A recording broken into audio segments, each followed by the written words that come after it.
Hello everybody, I'm Krishna Abhishek and you're watching the Kapil Sharma Show. Subscribe to Live Comedy and hit the bell icon. Please welcome Nimrat Kaur, Yami Gautam and Mr. Abhishek Bachchan. धन्यवाद दर्शकों, शुक्रिया। आइए अभिषेक भाई, आपकी खुद की heroine है, आप इतनी दूर क्यों खड़े हो गए? आप आइए, आप बीच में खड़े होइए थोड़ा। जी। 3 blacks, I like it. जी। 3 ब्लैक, आप आज अलग ही चमकोगी शो में क्योंकि आप अलग रंग पहना हुआ है। आप तीनों का बहुत बहुत स्वागत है हमारे शो पे। Thank you. बहुत ही प्यारे लग रहे हैं आप। हमने ट्रेलर देखा। Hi, धन्यवाद। Ashra ji. How are you, Yami? Good, how are you? Good. So nice to have you back for the umpteenth time. Abhishek, I'm meeting you here for the second time, ना? है ना? And Nimrat also second time. नहीं, आपसे पहले जो कुर्सी पे बैठ चुके हैं वो बहुत बार मिल चुके हैं इनसे। आप हाँ, उनके मिलने का टाइम क्या, मेरे मिलने का टाइम है। वो भी अभी वैसे फ्री हो चुके हैं। हाँ, मालूम है। अगर आपका मन है तो हम उनको अप्रोच करते हैं। क्या बोलते हैं आप? नहीं, मेरा मन नहीं, तू अपना मन बता ना। सत्ता का संतुलन बनाए रखना चाहिए। अभिषेक भाई हमसे बहुत प्यार करते हैं। पिछली बार चित्रांगदा के साथ आए थे ये। हाँ। अच्छा, कंटेंट तो खुद ही बड़ा मजेदार दे जाते हैं। इनके किस्से कहानियां सुनाने की टाइमिंग बड़ी मजेदार है। ये भी ध्यान रखते हैं ग्लैमर की कमी ना रहे। पिछली बार 1 हीरोइन, इस बार 2 हीरोइन। बहुत बहुत स्वागत है। आइए प्लीज विराजमान हो जाइए। यामी पिछली बार थर्सडे के लिए आई थी, इस बार सैटरडे संडे के लिए आई है। हमारा शो सैटरडे संडे को आता है। आपने सोच रखा है पूरा हफ्ता आपको हमारे साथ ही टाइम स्पेंड करना है? बिल्कुल जी। जितने पिछले साल का वो सब कॉम्पनसेशन एक ही साल में। मजा आया फिर आपको शूट करके? बहुत। वैसे फिल्म रिलीज हो चुकी है, आप लोग जरूर देखिएगा, आपको मजा आएगा। अलग सब्जेक्ट है जी। निम्रत हमारे शो पे आई थी 2016 में। हाँ जी, एयरलिफ्ट के साथ। हाँ, एयरलिफ्ट के साथ, अक्षय जी के साथ। अक्षय पाजी के साथ। हाँ जी। वो तो आते हैं दिन में 2 बार आते हैं पर ये 2016 के बाद अब आई हैं, तो आपने सोच रखा था कि मैं चीफ मिनिस्टर बन जाऊंगी, कुछ बड़ा करूंगी तभी जाऊंगी, ऐसा? आपके शो पे आने के लिए ऐसे कुछ बड़ा करना पड़ा, भी क्या करें। आप चीफ मिनिस्टर बनी हुई हैं, जी। देखिए आप। हाँ जी, बिल्कुल। कितनी खुश है, सच में थोड़ी बन गई हैं आप, फिल्म में बनी। अच्छा, ट्रेलर से दिख रहा है कि सब अपने अपने कैरेक्टर में पूरा जमे हुए हैं। सबने अच्छा एक्सेंट भी पकड़ा है हरियाणवी। इसके लिए कोई ट्रेनिंग लिया आपने? जी। दूसरा एक्सेंट पकड़ना हो। आप हिमाचल से हैं, पंजाब चंडीगढ़ रही हैं और हरियाणा हालांकि बगल में ही है। जी, हम सबकी कोच हैं सुनीता मैडम। अच्छा जी। तो तीनों को उन्होंने सिखाया है। एंड ज़रूरी ये था कि जैसे आप देख सकते हैं ट्रेलर, सबका बैकग्राउंड अलग है एजुकेशनल। तो जो बिमो है, जो बिमला देवी हैं, वो उनका बिल्कुल ठेठ एक एक्सेंट है। गंगाराव चौधरी का उनके हिसाब से, उनके एजुकेशनल बैकग्राउंड के हिसाब से। मैं IPS हूँ, तो जो सबसे जो प्योर इमोशन होता है, गुस्सा, सिर्फ वो हरियाणवी में ज्यादा निकलेगा। बाकी तो अदरवाइज हल्की हिंदी और हरियाणवी मेरे कैरेक्टर में मिक्स थी। So we just try to balance it out with as per the role. मजा आया सीख के। पर आजकल डायलेक्ट कोच वगैरह हो गए हैं, लेकिन पहले जो फिल्में होती थी उसमें से सारा हमको ही सोचना पड़ता था कि यार ये कौन सा एक्सेंट पकड़े। But you all were more talented than us, ना? ओके, हम लोग को मेहनत करनी पड़ती है।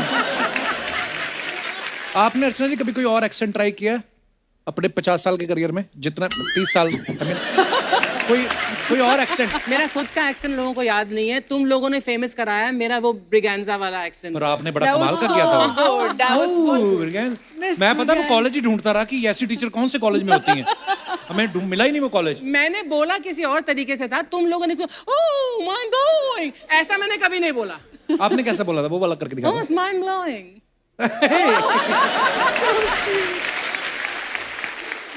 अभिषेक भाई, अमित सर ने भी, बच्चन साहब ने नमक हलाल में कैरेक्टर किया था जिसमें वो हरियाणवी बोलते हैं। तो आपने जब अर्जुन सिंह वल्द भीम सिंह वल्द दशरथ सिंह। हाँ।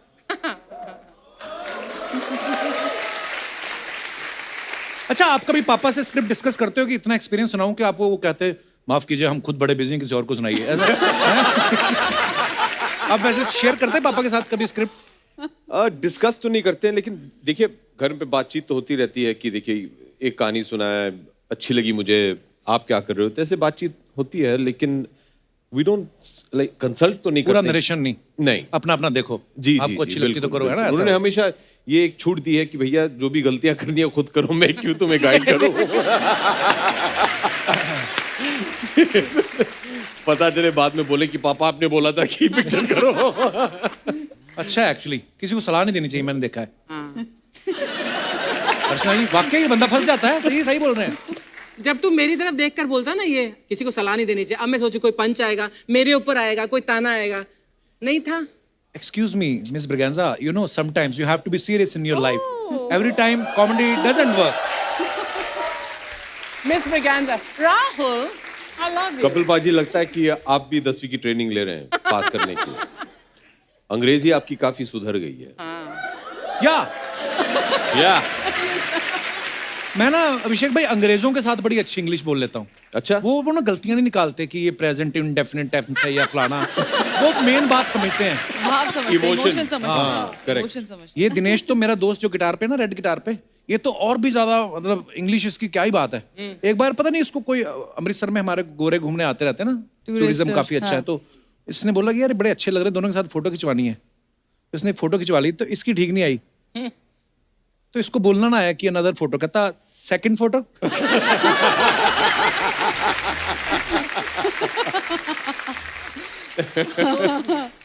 ओह निम्रत, इस फिल्म में आप गाय भैंस चराने के साथ साथ उसके बाद आप विधानसभा में जाके स्पीच भी दे रही हैं। हाँ जी। कौन सा काम मुश्किल लगा आपको? गाय भैंस के साथ शूट करना आसान नहीं था। वो ज्यादा मुश्किल है। हाँ जी। क्या क्या प्रॉब्लम आई, मतलब गाय भैंसों के साथ जब शूटिंग करते हैं? जी, जानवर है, उसका अपना मन है। अब आज उसका मन नहीं है शूटिंग का, हाँ। उसको कैसे समझाओगे कि उसको नहीं करनी शूटिंग। हाँ। उसको अपनी पूंछ घुमाते रहना सीन में पीछे, तो आप वेट करोगे, उसकी पूंछ रुकेगी तो मेरा डायलॉग शुरू हो।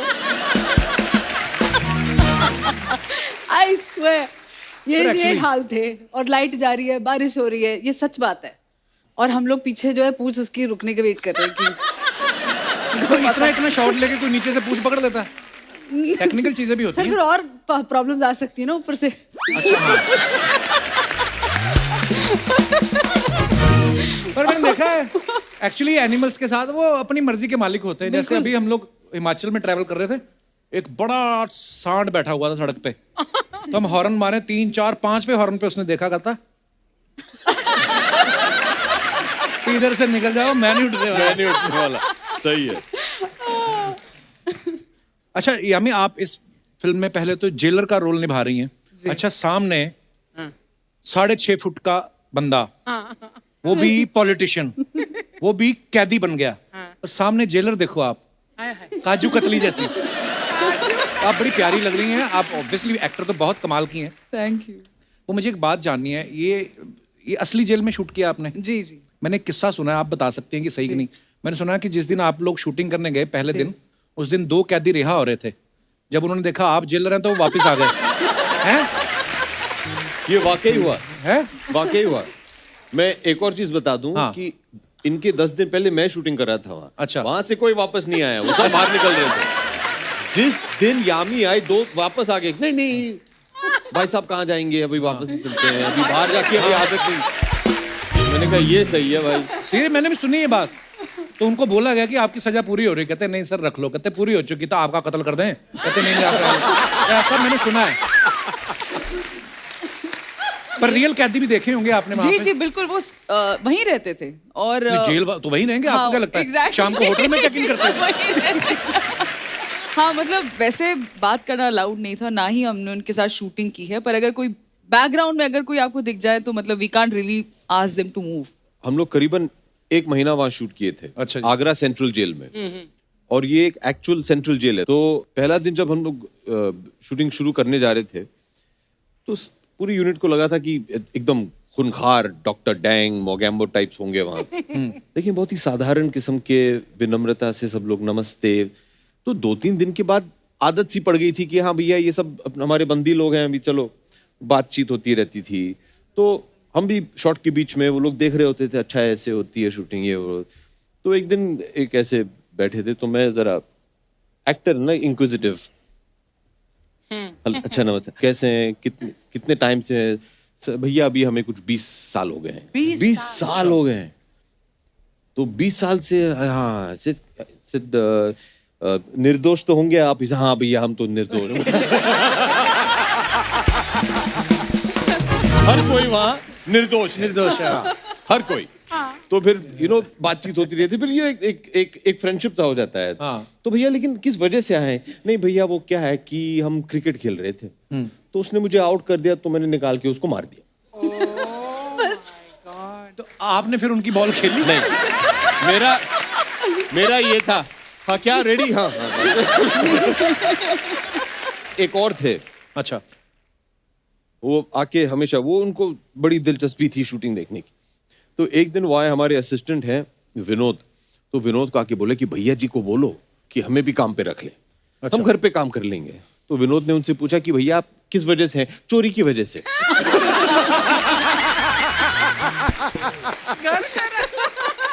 प्रभु, ईमानदारी के हाँ पॉइंट्स। ईमानदारी। लेकिन एक चीज मैं जरूर कहूंगा, जिस दिन हम लोग अपना शूट वहां खत्म करके निकल रहे थे, तो वहाँ के जो सुपरिंटेंडेंट है उन्होंने कहा कि देखिए जितने भी हमारे कैदी लोग हैं उनसे आप जरा 2-3 मिनट बात कर लीजिए, उनको अच्छा लगेगा। मैंने कहा ठीक है। तो वो, मैं भी भावुक होके मैंने बोल दिया कि देखिए मैं चाहूंगा कि जैसे ये फिल्म तैयार हो जाए सबसे पहले हम आपको दिखाएं। अच्छा। और सबसे पहले हमने आगरा सेंट्रल जेल में पिक्चर दिखाई to the Wow, guards that's and nice, to the yeah. Inmates. कुछ 2500 कैदी ने बैठ के जमीन पे पिक्चर देखी। Wow. हमने पूरे 2-3 स्क्रीन लगाए हुए थे, बड़ा अच्छा लगा। एनीवे, जब ये भाषण दे के जब हम निकल रहे थे, सब कुछ खत्म हो गया था, तो गार्ड वार्ड के साथ जो कुछ भी फोटो वोटो लेने थे, तो एक कैदी जी आए, उन्होंने कहा भैया बहुत अच्छा लगा, आपने ये वादा किया कि आप ये फिल्म, हमें बड़ा अच्छा लग रहा है। तो मैंने कहा क्यों भैया, क्या है? तो ये जो थे, ये व्यक्ति एक शायद 30 साल से जेल में है, बूढ़े थे काफी। तो उन्होंने कहा कि भैया वो क्या है कि मेरा परिवार जो है वो 20 साल से विजिटिंग पे आता नहीं है। अच्छा, तो उनके जो परिवार के सदस्य थे वो 20 साल से उन्हें देखे नहीं है, वो आते ही नहीं है। पहले 10 साल आए, फिर उन्होंने बंद कर दिया। तो मैंने कहा क्यों बंद किया भैया? इसे शायद थक गए होंगे, अभी मैं कहीं तो जाने वाला हूँ नहीं, मैं इधर ही हूँ, लेकिन वो शायद थक गए कि अभी अभी कहाँ जाएंगे, वो भी दूर से आते थे। तो 20 साल से मेरे परिवार के लोगों ने मुझे देखा नहीं है। अभी ये जो फिल्म रिलीज होगी, अगर मैं पीछे कहीं दिख गया तो उनको तसल्ली मिल जाएगी, हाँ चलो बापू ठीक है। ऐसे दिखते हैं आजकल। वो सुन के बहुत बुरा लगा मुझे।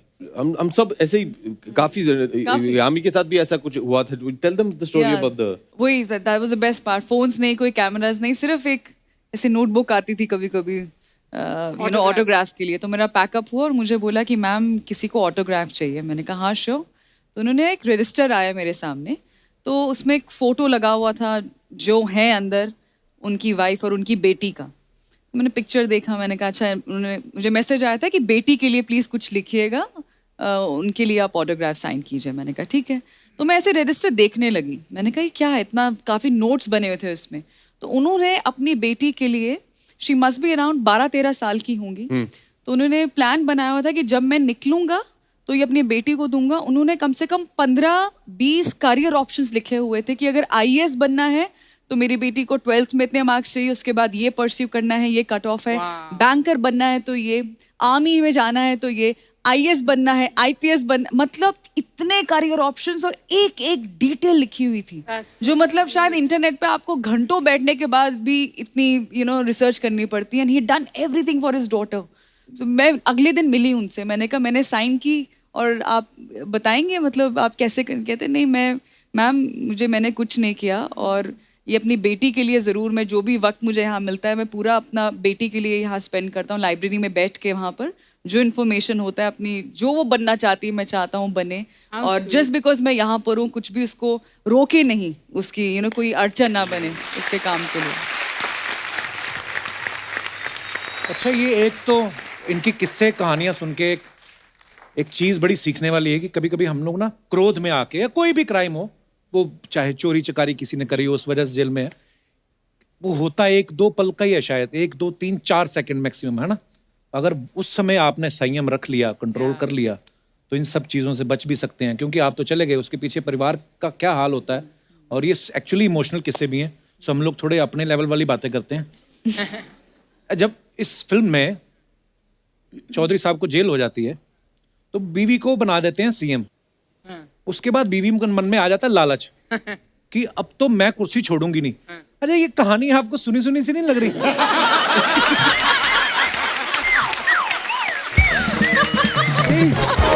मतलब